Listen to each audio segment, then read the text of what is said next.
महान संत स्वामी रामतीर्थ एक बार जापान गए। वे रेल में यात्रा कर रहे थे। एक दिन ऐसा हुआ कि उन्हें खाने को फल न मिले। उन दिनों फल ही उनका भोजन था। गाड़ी एक स्टेशन पर ठहरी। उन्होंने स्टेशन पर फलों की खोज की, किंतु पा न सके। उनके मुंह से अचानक निकला, जापान में शायद फल नहीं मिलते। एक जापानी युवक प्लेटफॉर्म पर खड़ा था। उसने ये शब्द सुन लिए। सुनते ही वह भागा और कहीं से एक टोकरी ताजे फल ले आया। उसने वे फल स्वामी रामतीर्थ को भेंट किए और कहा, लीजिए, आपको फलों की जरूरत थी। स्वामी जी ने समझा यह कोई फल बेचने वाला है। उन्होंने उससे फलों के दाम पूछे, पर उसने दाम लेने से इनकार कर दिया। बहुत आग्रह करने पर उसने कहा, आप इनका मूल्य देना ही चाहते हैं तो अपने देश में जाकर किसी से यह न कहिएगा कि जापान में फल नहीं मिलते। स्वामी जी युवक का यह उत्तर सुनकर मुग्ध हो गए। उस युवक ने अपने इस कार्य से अपने देश का गौरव न जाने कितना बढ़ा दिया। इस गौरव की ऊंचाई का अनुमान दूसरी घटना सुनकर ही पूरी तरह लगाया जा सकता है। किसी देश का एक युवक जापान में शिक्षा लेने आया। एक दिन वह सरकारी पुस्तकालय से कोई पुस्तक पढ़ने के लिए लाया। इस पुस्तक में कुछ दुर्लभ चित्र थे। इन चित्रों को उस युवक ने पुस्तक में से निकाल लिया और पुस्तक वापस कर दी।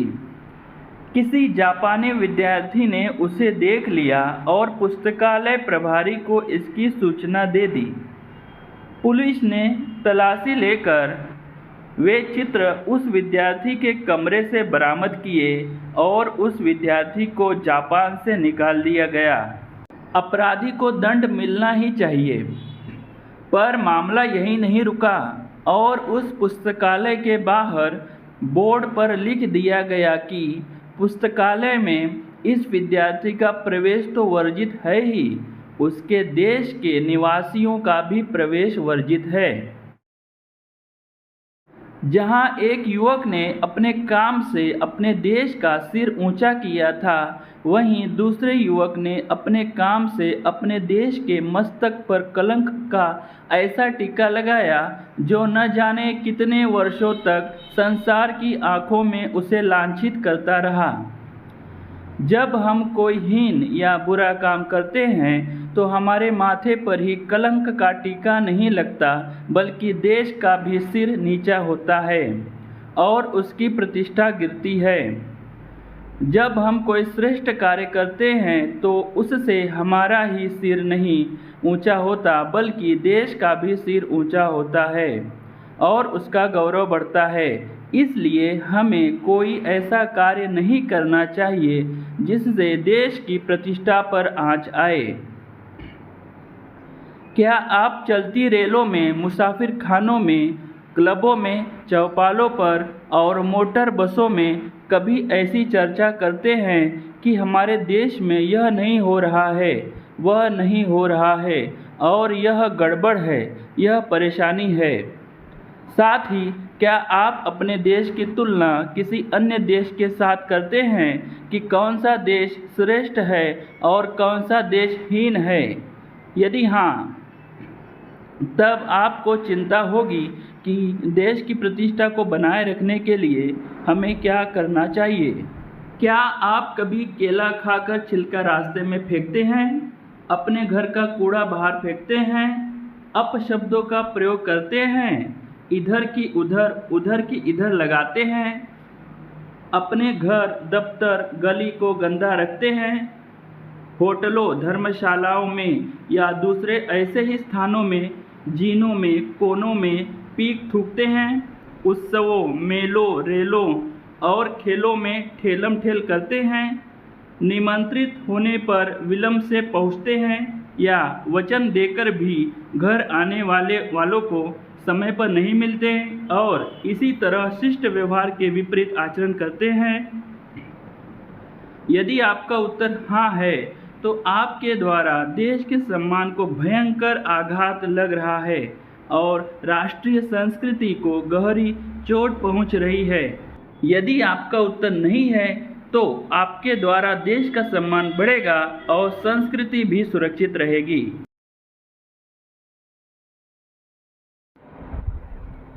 शब्दार्थ। देश, देश का मतलब राष्ट्र या मुल्क। महान, महान का अर्थ है श्रेष्ठ या उच्च कोटि का या बहुत बड़ा। संत, संत का अर्थ है साधु या त्यागी या सन्यासी अथवा विरक्त पुरुष। जापान, यह पूरब की तरफ का एक देश है जिसकी राजधानी टोक्यो है। यात्रा, यात्रा का अर्थ है सफ़र। ताज़ा, ताज़ा का विलोम होता है बासी। भेंट, भेंट का अर्थ है उपहार या नजराना या तोहफा। दाम, दाम का अर्थ है मूल्य। आग्रह, आग्रह का अर्थ है विनंती या अनुरोध या निवेदन। मुग्ध, मुग्ध मतलब मोहित। गौरव, गौरव का अर्थ है सम्मान, आदर या इज्जत। शिक्षा, शिक्षा का अर्थ है विद्या, ज्ञान, तालीम, सबक या सीख। पुस्तकालय, पुस्तकालय का अर्थ है वह जगह जहाँ पुस्तकें अध्ययन के लिए रखी जाती हैं। अंग्रेजी में से कहते हैं लाइब्रेरी। दुर्लभ, दुर्लभ का मतलब है जिसको प्राप्त करना कठिन हो अथवा जो कम मिलता हो। प्रभारी, प्रभारी का मतलब है जिसके ऊपर किसी विभाग की जिम्मेदारी हो। सूचना, सूचना का अर्थ है जानकारी या फिर खबर। बरामद, बरामद का मतलब है पुनः प्राप्त करना। अपराधी, अपराधी का अर्थ है दोषी, गुनाहगार या जुर्म करने वाला। दंड, दंड मतलब सजा। मामला, मामला का मतलब है घटना। विद्यार्थी का अर्थ है पढ़ने वाला व्यक्ति, छात्र या फिर शिष्य। प्रवेश, प्रवेश का अर्थ है दाखिला, अंग्रेजी में कहेंगे एडमिशन या अंदर जाने की प्रक्रिया। वर्जित, मना किया हुआ। सिर ऊंचा करना, इस मुहावरे का अर्थ है मान सम्मान बढ़ाना। मस्तक, मस्तक का मतलब है माथा, भार, ललाट। कलंक, कलंक का मतलब है बदनामी या फिर लांछन। संसार, संसार का अर्थ है दुनिया, विश्व, जगत।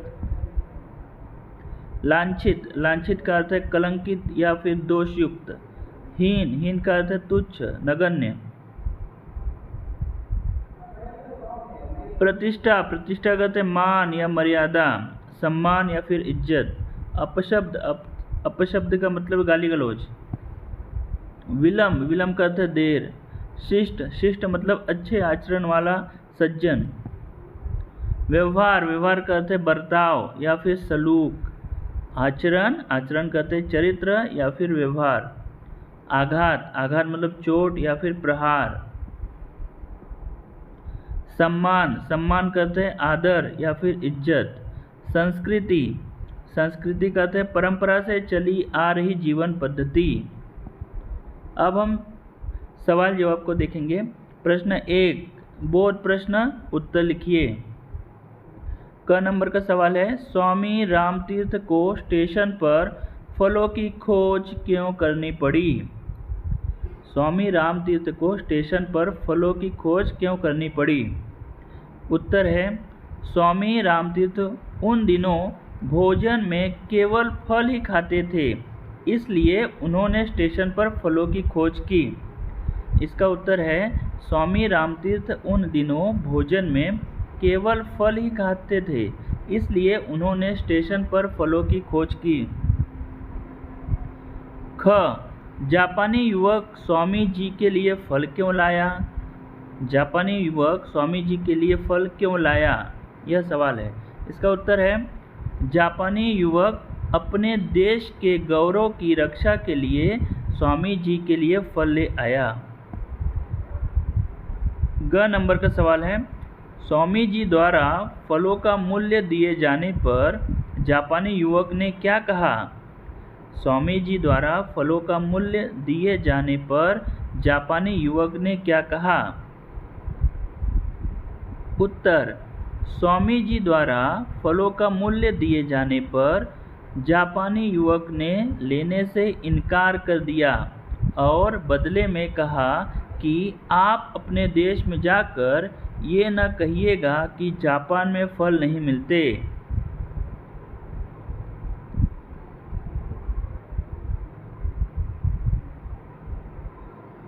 घ नंबर का सवाल है, युवक और उसके देशवासियों का पुस्तकालय में प्रवेश क्यों वर्जित कर दिया गया? युवक और उसके देशवासियों का पुस्तकालय में प्रवेश क्यों वर्जित कर दिया गया? उत्तर, युवक ने पुस्तकालय की पुस्तक से दुर्लभ चित्र चुरा लिए थे, जिसके कारण उसका और उसके देशवासियों का पुस्तकालय में प्रवेश वर्जित कर दिया गया। उत्तर, युवक ने पुस्तकालय की पुस्तक से दुर्लभ चित्र चुरा लिए थे, जिसके कारण उसका और उसके देशवासियों का पुस्तकालय में प्रवेश वर्जित कर दिया गया। प्रश्न 2, वाक्यों को पढ़िए और सोचकर लिखिए, अच्छी आदत है या फिर गलत आदत। क, केला खाकर छिलका रास्ते में फेंकना, यह गलत आदत है। ख, अपने घर का कूड़ा बाहर सड़क पर फेंकना, यह गलत आदत है। शौचालय का प्रयोग करना और साबुन से हाथ धोना, यह अच्छी आदत है। घ, पुस्तकालय से पुस्तक लेकर पढ़ना, यह अच्छी आदत है। अपना घर, गली, स्कूल, बस, ट्रेन को गंदा करना, यह गलत आदत है। च, पौधे लगाना और उनकी देखभाल करना, यह अच्छी आदत है।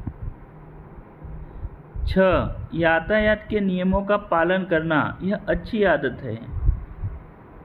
ज, उत्सवों, मेलों, रेलों और खेलों में धक्का मुक्की करना, यह गलत आदत है। अनावश्यक पानी न बहाना, यह अच्छी आदत है।